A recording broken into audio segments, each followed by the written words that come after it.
What is up, my friends? You are very welcome along to Tuesday evening's Anfield Agenda News Roundup, where I'm going to be taking you through all the stories around Liverpool Football Club that we think deserve your attention. Today, we're going to be speaking a lot more about Rio Ngumoha and hearing what the young man has to say about Liverpool's head coach. We'll be discussing Anthony Gordon, as those rumours just will not go away, and a potential massive stumbling block in the Reds and everybody else's ambitions to sign DIOMANDE from RB Leipzig. I'll explain the situation over the next few minutes, but as always, I want to know your thoughts, so do let me know in the comment section. Drop a like if you enjoyed this video, and tonight we'll be back at 9 o'clock for the late night agenda to take you through all of the developing stories, as well as knowing one of the potential opponents for the Reds in the last 16 of the Champions League. Let's get stuck into it, my friends. We've a lot to go through, and we're going to start off, as I mentioned, with Rio Ngumoha. Lots in the news today about the young man. This here is a quote from the young man himself, who said, "If the opportunity is there to take on a man, I'll do it any day of the week." I love that. And that's exactly what we Liverpool fans want. We want wingers that get the ball down and run at opposition fullbacks and put the fear of God into them. And Rio Ngumoha is doing exactly that. Lots more on, well, a sample size of the data comparing him to Cody Gakpo, Mohamed Salah in a moment. But Rio Ngumoha speaking about game time. This is what the young man had to say. "I just need to keep pushing and keep gaining the manager's trust, and hopefully that leads to more minutes. Hopefully more minutes soon." And the calls really are there, not only from Liverpool fans for Rio to get more minutes, but those in the media are starting to put a bit more column inches together, talking about this young man's future. So another quote here from young Rio. He said, "It was unfortunate that the Alexis McAllister goal was ruled out, but I just tried to help the team. It's all I can do. I just put balls into the box whenever the manager needs me. I need to provide everything I can. Just keep going." And again, it has been great to see him really get a few more minutes over the next few weeks. And again, let's see what Arne does this weekend. Will he start against West Ham? We certainly think he should. Many of our community think he should. But do let me know in the comments what you guys think. So Rio speaking about Arne Slot, and sincerely, before I read this out, I just want to say I am really happy that I'm about to read this out. Although, you know, the actions of the manager may be a little bit different, what Rio has said is very good to hear. He said, "The manager is very important to me, and he gives me a lot, I would say. After training, he always gives me the right things. We always have a meeting, and he tells me how well I'm doing, and just shows me certain clips of training. All of the staff here are very important, and they are very helpful."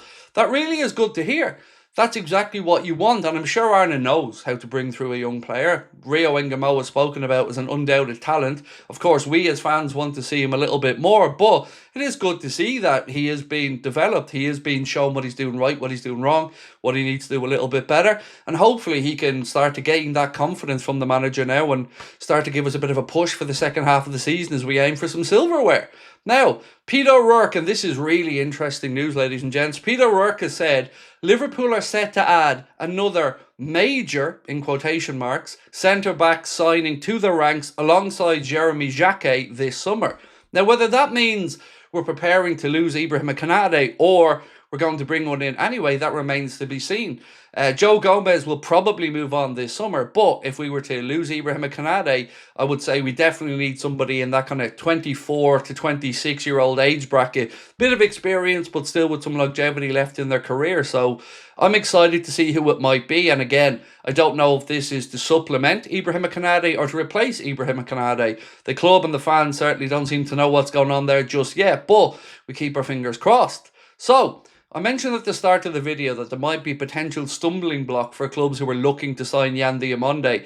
And, well, this from Mike McGrath kind of paints a picture of what that problem could be. So it says, DIOMANDE is at the centre of a dispute after switching representatives from Maxidel Management to Rock Nation. Maxidel insists he remains contractually bound and will take legal action with the Court of Arbitration for Sport, the highest court. The situation is an obstacle to a smooth summer move from RB Leipzig, with Spurs watching the situation closely. Manchester United and Liverpool have been watching him, and Bayern Munich also in the mix. Now, there had been some reports that suggest an agreement is already in place with Liverpool from the players' side. That has been denied in some outlets, but either way, as you can see, this is a potential massive stumbling block. I had seen the images of him signing with Rock Nation, and I assumed that everything was tickety-boo and that there was no obstacles there and he wasn't breaking any legal precedent or anything like that. So we'll have to wait and see what happens. We will keep you right up to date with it, but potential stumbling block there for anybody, not just Liverpool, trying to sign DIOMANDE this summer. Now, Lewis Steele, to go back to Rio Ngumoha again, Lewis Steele has put up a graph, or I should say a chart, to show a very small sample size, put Rio Ngumoha's per 90-minute stats compared to Cody Gakpo and Mohamed Salah this season, and it's hard to make the case, he said, without feeling like it's a hit job on Salah and Gakpo, but it isn't. It's intended, he said, to show that Rio deserves a chance in his opinion. And the graph, well, it's pretty self-explanatory if you see it. Chances created from open play, Rio Ngumoha, absolutely dwarfing Mohamed Salah and Cody Gakpo again, but with a much smaller sample size.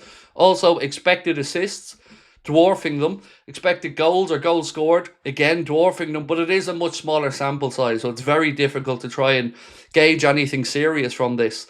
Paul Merson, he was asked on the overlap, the greatest winger in football history, and he said, I'll go Mohamed Salah because the numbers he puts up are ridiculous. Now, it really is, I guess, testament to Mohamed Salah's calibre that Paul Merson is saying that, but would you agree? Is Mohamed Salah the greatest winger in football history? Because from what I can see, this wasn't around the Premier League. If it was, fair enough, absolutely don't think there'd be anybody doubting it, but is he ever the greatest ever in the world in football history? I mean, I'm not against it, but do let me know your thoughts on it. Would you agree? Anything Liverpool have posted to say that 8 more players have been added to the Liverpool Legends team ahead of the game against Borussia Dortmund next month. Those players, the legendary Ragnar Klavan, what a man he was, Albert Riera, Mark Gonzalez, Ryan Babel, Jermaine Pennant, Jay Spearing, Igor Bishan, and Florentin Mapongo. Igor Bishan, of course, the owner or the recipient of the best banner ever for me. Super Croat Igor Bishan used to be atrocious. Absolutely the best banner I can think of in Liverpool history. But let me know if you're going to the game as well. Tickets are still available. Now, to finish up today, we're going to talk about Anthony Gordon and a piece in Team Talk. Let me read it out to you and tell you what this says. It says, Liverpool summer plans rarely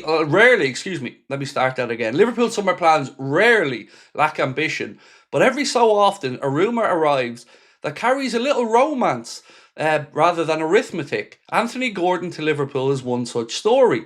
The boyhood supporter, released as a youngster, returning at a premium that speaks to the excesses of the modern game. It feels tidy, almost poetic, which is precisely why it demands scrutiny. Recent reports on Team Talk suggested Liverpool could again look to sign the Newcastle winger. The numbers, they say, are eye-watering.